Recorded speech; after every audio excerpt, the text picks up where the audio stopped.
He said it quietly, the way a man says a prayer he has been carrying for a long time. It was the last hour of an October afternoon in the San Juan Range, and the light on the porch had turned the color of steeped tea. She did not answer right away. She looked at his hands, which had built 2 things on her land that year without ever asking, and at the small clean shape of the sky beyond his shoulder, and she felt the whole slow weight of the last 5 months settle into a single tolerable thing. Somewhere down the pasture a horse blew out its breath.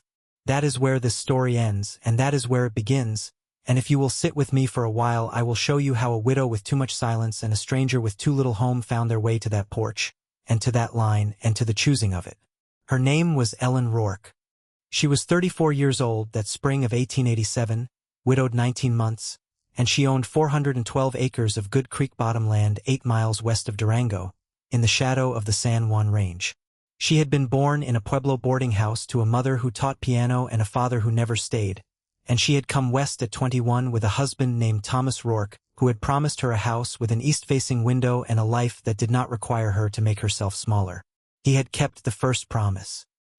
He had died of a bad heart on the 7th of March in the year before this story, out by the north fence, and she had found him at the end of a day she had spent believing he was only late. She kept the ranch the way she kept her grief, without making a public thing of it.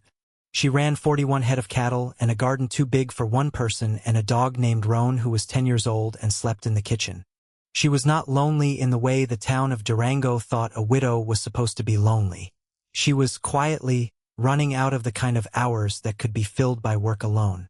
There is a difference between an empty house and a quiet one, and she had lived on the wrong side of that difference for 19 months, without letting anyone see her cross it.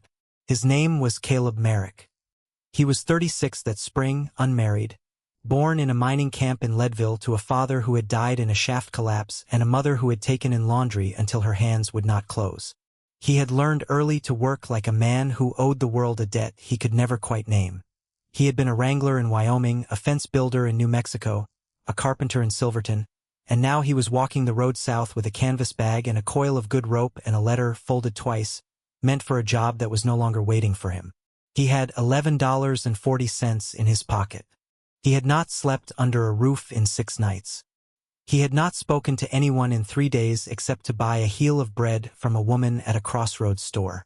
On the 22nd of April, at the hour when the light in the San Juans turns the fences into long dark lines, he came up the wagon road toward the Rourke place because a man in Durango had told him a widow west of town sometimes needed help with the heavy work. He came to her door on a Tuesday. He did not know it was a Tuesday, but she did, and she noticed because on Tuesdays she was the one who fed the chickens, and on Tuesdays the road stayed empty until the mail rider came at 4, and this was not 4, and this was not the mail rider. A step on gravel at 3 in the afternoon on a Tuesday, in Ellen's careful private accounting of the world, was a thing worth turning your head for. Roan lifted his head from the kitchen floor and made the low, considering sound of an old dog who has decided that a stranger is not, yet, a problem. Ellen dried her hands on the dishcloth she had been holding for longer than she needed to, and she went to the door and she opened it. He took off his hat before she had finished opening it. That was the first thing she noticed. The second was that his hands were steady. The third was that he was very tired, in the specific way a man is tired when he has been walking for days and has been holding himself upright by pretending he is not. "Ma'am," he said, "my name is Caleb Merrick. I heard in Durango you might have work. I can build. I can mend. I can handle stock. I don't drink and I don't stay where I'm not wanted. If you've got a barn I could sleep in for one night I can be gone by morning, or I can stay as long as the work does. I brought my own rope. I didn't come to ask you for anything but a chance to earn a day's wage." She looked at him for a longer moment than a woman is supposed to look at a stranger. She noticed that he did not look away, and that he did not lean into the doorframe, and that he did not smile the smile men use when they want a woman to feel obliged. She thought of the north fence, which had been leaning since February. She thought of the loose board on the porch. She thought of Thomas, and of the small east-facing window in the kitchen he had built because she had said once, offhand, that she liked to wake to good light. "There's a bunkhouse," she said. "It hasn't been used in a year. You can have it for tonight and we'll see about tomorrow in the morning. I'll bring you a plate at 6. "Thank you, ma'am." "Ellen," she said, Ellen Rourke. Thank you, Mrs. Rourke. She almost corrected him again. She did not. That first night she watched him from the kitchen window as he crossed the yard to the bunkhouse. He walked like a man who did not want to make more noise than the world had already made without him. She thought, without allowing the thought all the way in, that Thomas had walked like that too. She turned back to the stove. By the morning of the second day he had, without being asked, put the loose porch board back straight, and done it so neatly that she only noticed because she had been stepping over the loose one for a year and stepped down onto solid pine instead. She stood on the porch with a cup of coffee in her hand and looked down at the board and said, when she said it, only I saw the porch. Yes, ma'am. That's a full day's help, right there. It's about 10 minutes' work, ma'am, if a man has a hammer and 4 nails. Then stay for the fence, she said. The north one. It's leaning. I'll pay you $1 a day and your board and the bunkhouse, and we'll see how long the work lasts. Yes, ma'am. I'll start after breakfast. There's coffee on the stove already, she said. You can take a cup with you to the fence. Thank you, ma'am. She did not know, standing there with her hand around a coffee cup, that she had just said the thing that would change the shape of her whole year. She only knew that the porch was solid under her feet for the first time since the 7th of March in the year before, and that this was not a small thing. The town of Durango found out that a stranger was working at the Rourke place before the end of the week. It was a town of 2,000 in 1887, and it did what small towns do, which was to make news travel faster than the news deserved. Bess Halloran, who ran the dry goods on Main, mentioned it to Preacher Whitfield on Sunday, and Preacher Whitfield mentioned it to Doc Ammons over coffee, and Doc Ammons mentioned it, in a voice that was neither approving nor disapproving, to a man named Silas Trent. Silas Trent was 41, a widower himself for 6 years, and he owned the 800 acres that ran up against the Rourke place on the east side. He was a decent man and a church-going man. He had waited 19 months out of respect.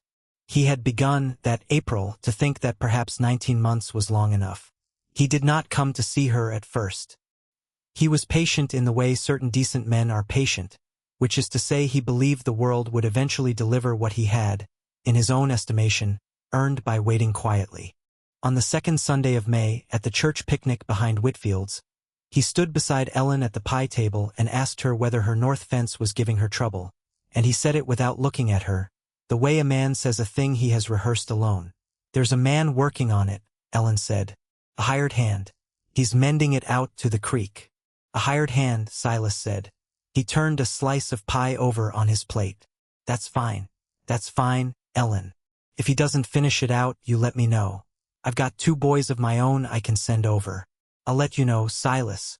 Bess Halloran, on the far side of the pie table, met the eyes of Ruth Callahan, and Ruth Callahan met the eyes of Marta Doss, and none of them said a word, because Durango was a town that could hold a whole conversation without speaking one. The 3 of them, and Cora Whitfield the preacher's wife, and Anna Beale the postmaster's daughter, would become, over the coming months, a quiet chorus around Ellen Rourke. 5 women who saw, before Ellen did, that something was happening on her 412 acres. By the end of the first month Caleb had mended 280 yards of the north fence, replaced the sagging gatepost, cleared the willow choke out of the lower creek, and rehung the barn door so that it closed clean for the first time in 3 winters. He came to the porch at 6 each evening for the plate she brought out, thanked her, went back to the bunkhouse, and read at night by a single lamp until he slept. She began, without deciding to sit on the porch step for the 10 minutes it took him to eat. She told herself it was because Roan liked the company. She told herself it was because the evenings were pleasant, and because a woman who runs a ranch alone ought to know the shape of the man she is paying, so that she can tell trouble from tiredness on his face. She told herself many small things that spring, and none of them were the true thing, and she knew they were not. He asked her, on an evening in the last week of May, about the small east-facing window in the kitchen. He had noticed, he said, that the frame was pulling loose at the sill, and that if she wanted, he could reset it in a morning, and it would hold for another 20 years. My husband built that window, she said. Yes, ma'am. He built it because I said I liked good light. Yes, ma'am. Fix the sill, she said. Don't change the frame. No, ma'am. He fixed the sill on a Thursday. When she came in from the garden at midday, the window sat true in its frame for the first time since the winter, and the first good square of noon light lay across the kitchen floor exactly where Thomas had said it would lie when he had first cut the opening in the wall in the autumn of 1876. She stood in the doorway with a basket of onions on her hip, and she looked at that square of light for a long time. She did not cry. She had, months earlier, arrived at the plain, useful fact that grief does not leave. It just learns to share the house with other things. By the middle of June, the town chorus had begun to speak. Bess Halloran told Ruth Callahan that she had seen Ellen buy a second coffee cup, a plain white one, on a Wednesday, and that Ellen had picked it up twice before she put it in the basket, and that in Bess's opinion a woman who buys a second cup after 19 months is a woman opening a door in her own life, whether she has admitted it to herself or not. Ruth Callahan told Marta Doss she had passed the Rourke gate at night and seen a light in the bunkhouse and a light in the kitchen go out within 1 minute of each other. Marta Doss told Cora Whitfield that Silas Trent had begun to ride past the Rourke place 3 times a week and to slow his horse each time. Silas is a good man, Cora said.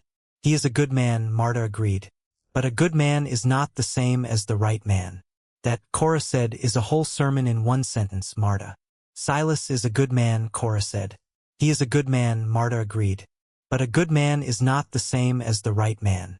That, Cora said, is a whole sermon in one sentence, Marta. None of them said any of this to Ellen. They only watched and made small careful gestures, an extra invitation to a supper, an extra loaf of bread at the church table, that were the closest a Durango woman came to a wager on another woman's happiness. Silas Trent came to the Rourke porch on the 17th of June, dressed the way a man dresses when he means the visit to matter, and he brought a jar of honey from his own hives. Caleb was at the far pasture that afternoon, cutting posts. Ellen sat with Silas on the porch step, poured him a glass of water, and listened to him say, without pressure, the thing he had been carrying since the church picnic. I've been a widower 6 years, Ellen. You've been widowed a year and a half. There's a piece of land between us, and there's a life that could sit fair on it, if you'd have me. I'm not asking you today.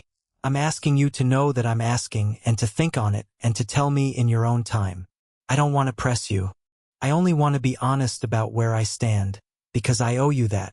She sat with that for a long moment. She did not look at him. She looked at the yard, and at the far pasture, where a single figure moved along the fence line with the small precise motion of a man setting a post. Silas, she said, you are one of the most decent men I've known. You've been a good neighbor to Thomas, and you've been a good neighbor to me, and you have not made me feel watched, which is more than most of the town has managed. I hear a hesitation, Ellen.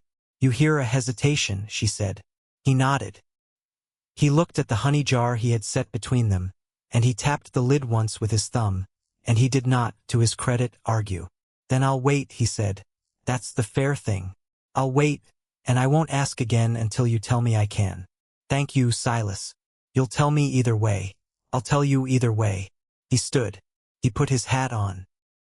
He looked, for a moment, out at the far pasture, at the figure on the fence line, and then he looked back at her and he said, without any anger in his voice at all, Ellen, whichever way you land on it, I hope it's the way that keeps you from being alone in a house that's got too much room.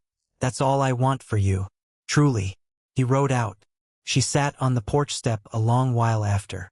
It was the first time she had understood, in a way that felt like understanding and not guessing, that she was going to have to choose something, and that not choosing was itself a kind of choice. By the end of July, Caleb had finished the north fence, the gatepost, and the barn door. He had, without saying anything about it, begun to build a small addition on the east side of the kitchen, a shallow bay that would deepen the sill of Thomas's window by 8 inches. He had bought the lumber with the wages she had paid him. He had not asked her permission because, he told her when she found him at the wall with a plane in his hand, he had wanted to be sure the frame would hold before he offered it, and he had wanted her to be able to say no without it costing her the friendship. You'd have taken it out again, she said. If I'd said no. Yes, ma'am. You'd have taken it out and put the wall back the way it was. Yes, ma'am. Before nightfall. She looked at the wall. She looked at the small careful cut of the new frame, which he had matched exactly to Thomas's original hand. The same slope on the sill, the same soft curve at the corners. Finish it, she said. He finished it in 3 days. On the evening he set the last piece of trim she brought 2 plates to the porch. Not one, and she set the second one down across from her own, and she said, "Sit." He sat. They ate in silence for a long time. It was not a silence of not knowing. It was the other kind, the kind that comes when two people have known for weeks that something has moved between them, and neither of them is yet ready to be the one to say so, because to say so is to be the first one who has to be brave. "Caleb," she said at last, "I want to ask you something, and I want you to answer plainly." "Yes, ma'am." "Why are you still here?" He set his fork down. He looked at the plate. He looked at the porch board he had fixed on his second morning on the place, which had been solid under her feet for 4 months. He looked, then, at her. "Because on my second morning here you told me the porch was a full day's work, and I saw that you saw it, and I have not been seen in a long time, Mrs. Rourke. I stayed for the fence. I stayed for the gatepost. I stayed because there was always another thing that needed doing. And then I stayed because I did not want to go. I don't want you to leave in the morning. No, ma'am. I want to know what you want, Caleb." He was quiet for a long moment. When he spoke slowly, the way a man speaks when he is measuring words against the truth of them. "I want to earn the right to sit at this table more than once, Mrs. Rourke. I don't want it before I've earned it. I don't want it as charity, and I don't want it because you're kind, and I don't want it because the town would like it settled. I want it because you looked at me on a Tuesday in April and did not look away, and because I have spent the summer trying to be the kind of man who could deserve that look. That is what I want. The rest is yours to decide." She looked at him for a long moment. She said, when she said anything, "Sit again tomorrow." "Yes, ma'am." They sat at the porch table every evening for the whole of August. The town chorus took note. Bess Halloran said to Cora Whitfield, "There is now a second chair on Ellen Rourke's porch that stays out overnight." Ruth Callahan said to Anna Beale, "There is a small east-facing addition on the Rourke kitchen." Marta Doss, at the church supper on the last Sunday of August, said to no one in particular, "Silas Trent has stopped riding past the Rourke place." No one asked how she knew. On the 14th of September, a man named Harlan Doss, no relation to Marta, came to the Rourke gate. He was a land agent out of Denver, courteous, reasonable. He wore a good coat and did not stand too close to the fence, and he told Ellen that a client in the East was interested in acquiring bottomland along the creek, and that the offer he had been authorized to make on her 412 acres was fair, and that it was in her best interest to consider it, given that a widow running a place alone was more vulnerable to a bad winter than a widow who had accepted a good sum in the fall. "I have help," Ellen said. "A hired hand," Harlan Doss said. He was not sneering. He said it the way an honest accountant says a small number. "A hired hand is a good thing, Mrs. Rourke, until he is not. I am only saying that a fair offer today is a better shield than a good hired hand in March. That is all I am saying. I appreciate the visit, Mr. Doss. My answer is no. I will leave the offer on paper, in case you'd like to think on it." "You may leave it," Ellen said. "I won't be reading it." Caleb was at the barn door that afternoon. He heard the whole exchange. He did not come out. He waited until Harlan Doss had ridden away, and then he came out and he stood at the fence, and he did not say anything for a long moment. When he did speak, he said, "He'll come back once more, ma'am. Men like him always come back once. I know it. Do you want me at the gate when he does?" "I want you at the fence line," she said. "The north one, where you started. If he comes back, I'll meet him there, and I'd like you to be there when I do." "Yes, ma'am." Harlan Doss came back on the 4th of October. He came on a Saturday, which was, by Durango custom, not the day for business calls, and he came alone, without the courtesy of a note ahead. He rode along the road to the north pasture, where he had been told, by someone in town, that Mrs. Rourke would meet him. He stopped his horse at the fence. Ellen stood on the pasture side of the fence, with Caleb at her right shoulder, 1 pace back. The cottonwoods had gone gold the week before, and the air smelled of frost that had not yet arrived. "Mrs. Rourke," Harlan Doss said, "I've come to raise the offer. My client has authorized me to increase it by 12%. It is now, by any measure, generous. I am asking you to reconsider. I am asking because it is in your best interest to be asked." She let him finish. She had realized in the weeks between his visits, not afraid of him. She was not even angry. She was only very tired of being told, by careful men in good coats, what her best interest was. "Mr. Doss," she said, "this is Thomas Rourke's land. It was his for 11 years. It was mine for a year and a half after he died. It is our land now. It is not for sale at any percent. Not this fall, not next fall, not in any season your client can name." Harlan Doss looked at her a long moment. He looked at Caleb, who had said nothing and would say nothing, because it was not his line to speak. He looked back at Ellen. He did not scowl. He did not sneer.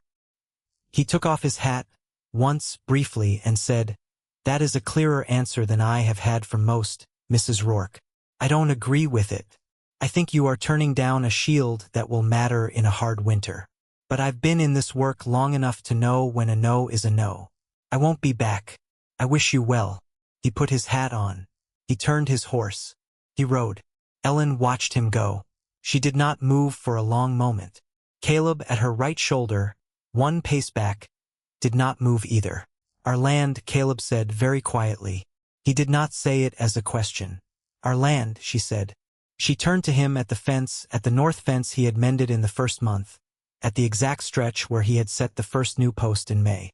She looked up at him. The wind moved her hair a little, and she did not push it back.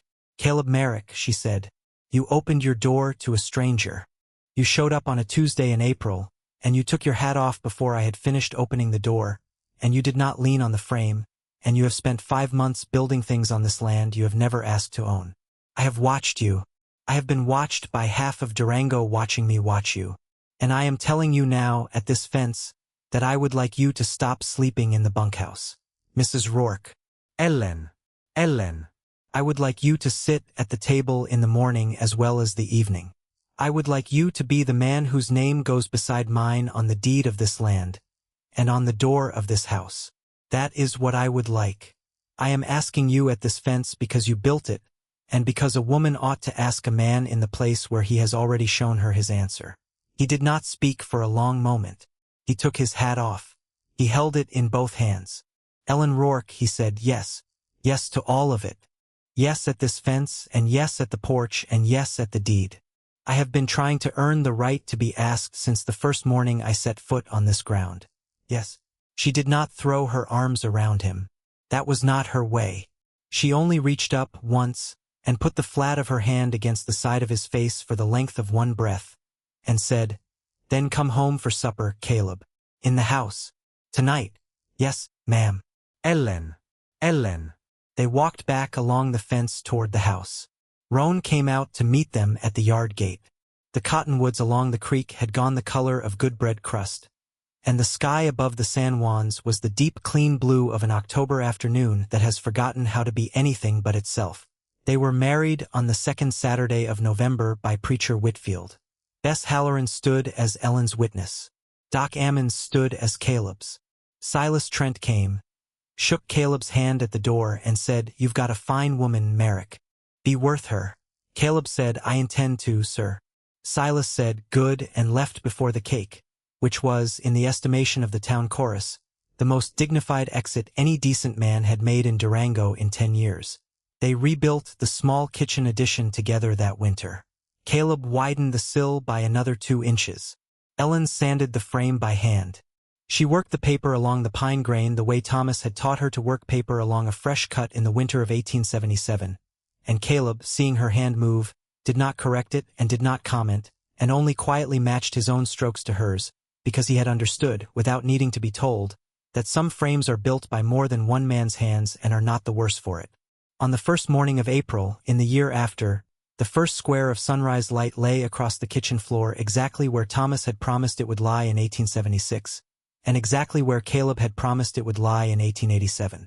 There was room, now, in that square of light for 2 coffee cups on the table, and there were. And on an evening in that October, back on the porch where the first plate had been carried out on a Tuesday, Caleb said the line he would say. He said it quietly, the way a man says a prayer he has been carrying for a long time. "You opened your door to a stranger," he said. "Neither of us expected what happened next." She did not answer right away. She looked at his hands, which had built 2 things on her land that year without ever asking, and at the small clean shape of the sky beyond his shoulder, and she felt the whole slow weight of the last 5 months settle into a single tolerable thing. "No," she said, "we didn't. That is what love looks like when it doesn't announce itself. It just quietly faces east." If you are listening tonight in a house that has too many empty chairs at the table, hear me. The world will tell you that love is the loud thing, the grand gesture, the vow shouted from a mountaintop. The world is mistaken. Love is the fixed porch board you did not ask for. Love is the sill reset true after a hard winter. Love is the second coffee cup bought on a Wednesday, picked up twice before it goes into the basket. Love is the man who stays for the fence, and stays because he does not want to go. And love is the widow who, on a Tuesday in April, opens her door to a stranger and does not close it again. If you have such a person in your life, tell them tonight that you saw them. If you do not, keep the door in good repair and keep the porch board solid and keep the east-facing window clean, because none of us know on which Tuesday someone will walk up your road with a canvas bag and take off his hat before you have finished opening the door. Thank you for riding out to the ranch with me tonight. Thank you for sitting on the porch step with Ellen and Caleb, and for listening for the sound of a wagon on the road, and for staying long enough to see the second coffee cup come out onto the table. Your company means more than the mountains know. If this story sat well with you, ride with me next into the tale of a mail-order bride who arrived in a Colorado station town with a single trunk and no one waiting on the platform, until a quiet rancher, 3 hours late from a calving pasture, came running down the boardwalk with an apology he had rehearsed the whole way in. Until next time, keep riding.